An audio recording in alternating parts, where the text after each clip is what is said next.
पुस्तकं विलासि लोकरक्षकम्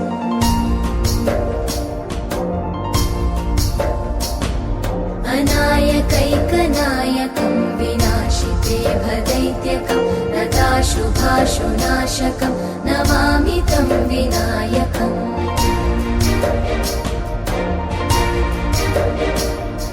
न तेतरातिभीकरं नवोदितार्कभास्वरं न मत्सुरादिनिर्झरं न ताधिकापदुद्धरम्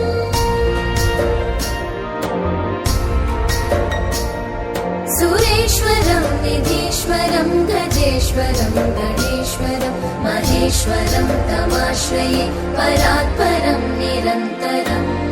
समस्तलोकशङ्करं निरस्तदैत्यकुञ्जरं दरेतरोदरं वरं वरे भवक्रमक्षरम्